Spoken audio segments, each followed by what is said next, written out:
Hey everybody, welcome back. If you're looking for a good emergency radio on a budget, I may have exactly what you need right here. This is the Tecsun R-9012 AM/FM and shortwave receiver.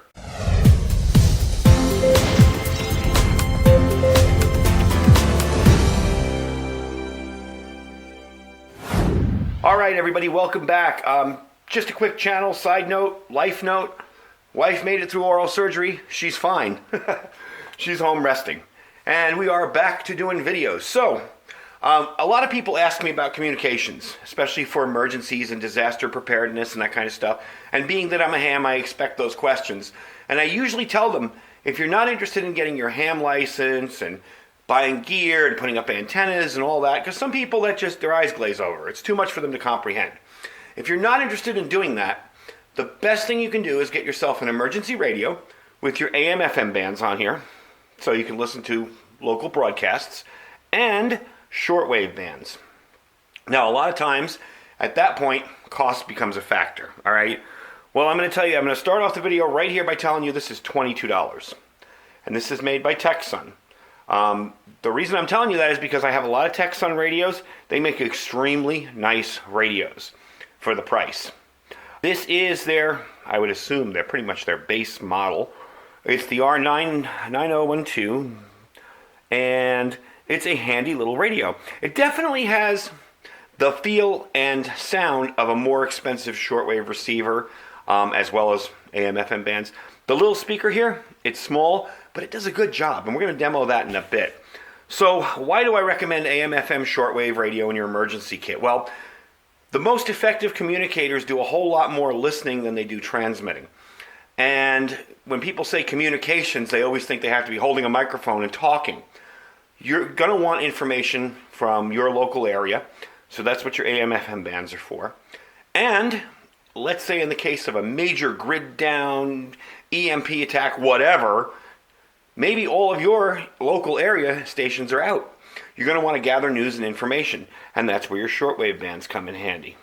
They also have a ton of alternative programming, news from around the world. You can get a lot of different perspectives on your local news, you know.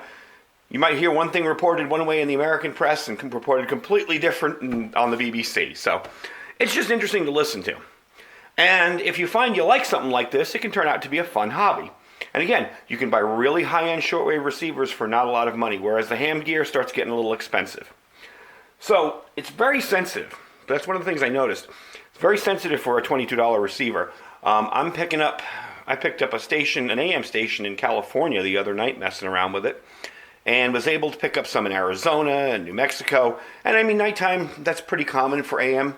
The bands tend to stretch out a bit, but I was really surprised that it actually did that well for such a small little radio. As you can tell, it's very small. What I was looking for, and this is why I recommend this radio for like a go bag or a bug out bag or whatever, a get home kit, is something that was small, something that ran on common batteries. This runs on AA's. And, snap that back in there, something that would have a long battery life. Radios like this, generally, they don't suck down batteries quickly. If you get one of the shortwaves that has the time on it and LCD display and all the bells and whistles and lights and all that, your battery's going to die a lot quicker. So something like this will last a good long time. So it does have an external power port and headphones. So you got an ear jack and a 3-volt external power pack. And you can plug this in. So if you're using this, say, like I might be using this out here, you know, to listen to radio, I can plug this in and never have to worry about batteries. But generally, with the way this thing like literally sips battery, you know, I wouldn't worry about the battery running out anytime soon. You got a good long battery life with it. Again, too, side note and just kind of a preparedness note, if you store gear like this in your bug out bags or your go kits, take the batteries out. Wrap them up in something or leave them in the original package, but take the batteries out. Don't leave batteries in something that you're not going to check often or use often.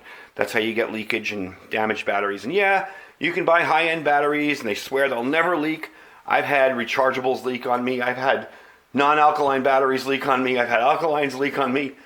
It's better to leave them out because the one battery that you swear never leaks and it's the most high-end, most expensive out there will leak on you during an emergency when you really need your radio. So anyway, let's get into the radio a little bit more. Now, this does have analog tuning. You notice that band plan across there. So this is your tuning dial. This is your tuning dial on the side, and you've got it on and off. Travel rush starts today. More than 30 million people are expected to fly between now and Now you notice November that tune 27th. light there. This is ABC News. Yep, that's FM reception. So that's pretty darn good. You notice the tune light there. That will help you tune in weaker stations. When it goes bright red, you're right on the station. You're right on target. So what we're going to do is mess around with it. You heard it on an FM. Really nice quality sound. Let's put it on AM. All right, I had to find the station here because I got all these lights and my solar on the side. As you can tell, it's noisy because of the lights. When I turn that top light off, it's a lot quieter. That's our local AM station. You can hear it pretty well. I don't want to play too much because I don't want them to accidentally copyright strike me, but you get the idea. The reception is very, very good. So now what we're going to try next, let's put that light back on, is shortwave. Now I'm going to show you a little side tip here for portable shortwave receivers. Your radio, you could have the cheapest radio in the world and the most expensive antenna, and that's the setup I'd rather have. It's all about antenna. This thing, this little whip, isn't going to get you out too far. For some strong shortwave stations, yeah, it'll work great, but it won't get you out to what you really want to hear. So, what I have set up here is a shortwave antenna. Now, I carry these in all of my bug-out bags, unless I have one that's provided for me. My other two bags, my get-home bag, this is actually out of my get-home bag, and this is the one I most recently tested when we were in the hotel waiting for my wife to finish getting her teeth fixed. And this thing works awesome, let me tell you. So what I'm going to do is, this is just a roll of wire, okay? I'm going to explain it to you first. It's a roll of wire. I used to be able to buy these at Radio Shack. Now that Radio Shack is gone, Home Depot has them. You don't want a super thick wire. You want it to be fairly light. And what I'll do is I'll usually stick some kind of heavy weight in the middle there so I can toss this end up into a tree somewhere or over a roof, anywhere that's, you know, heavy enough for it to go. I believe in this one, I have a couple of 45 slugs in the middle that I just taped in. And I just taped the edge down and put a little clip on it. The idea behind this is because you can clip this right onto your antenna and unravel it. So what I'm going to do is I'm going to unravel this. I'm going to find a shortwave station that's coming in fairly strong. I'm going to unravel this, and I might have to turn the lights off again because these lights just kill any AM reception in here. But I'm going to find a decent shortwave station. We're going to connect this. I'm going to let you hear it with and without this antenna. I'm just going to unravel it and throw it down maybe over the top on the side there where my extra stuff is stored, and down on the floor. So I'll give you an idea how effective it is. So give me a sec to set that up and I'll show you. All right, so I'm barely on the end. I'm picking up Alex Jones on here actually. Now you can see I have the wire attached. Let's unattach it and show you. You got nothing. Put it back on there, you got something. So that's completely just a side tip for you folks that have shortwave radios that want to, let me turn that off, that want to a better reception while you're out in the field. Definitely a simple, easy prep to do. You don't even need to solder this end. I mean, you can just clamp that down and put the end over it, and you've got yourself a little alligator clip. And again, I just have this thing thrown up over a storage rack up there, and down over a wire and out the door on the floor, on the ground. So it works very well. So back to the radio. I'm really impressed with it so far. I've been playing with it for a few days. It performs far better than what I expected for $22. It's also got 10 shortwave bands on it, like I mentioned. It goes from 3.9 to 28.85 megahertz. You can select the bands down here. Now, one of the disappointments of this, I don't know if you can see that up close. I'm going to put the light back on too. I had one of the side lights off for the noise. And don't forget too, that shortwave reception was with my big overhead lights going. So that's not bad. One of my disappointments here is the selector. And it's really just getting used to an analog band type plan on the thing here. The selector is not very positive. So that's shortwave 1, which is this first band along here. But that's 2 and 3. And it can be kind of hard to see. I would have preferred maybe them to put a line up and a line that matches with each number, so it's a little easier to see what band you're on. But it's not really a major issue.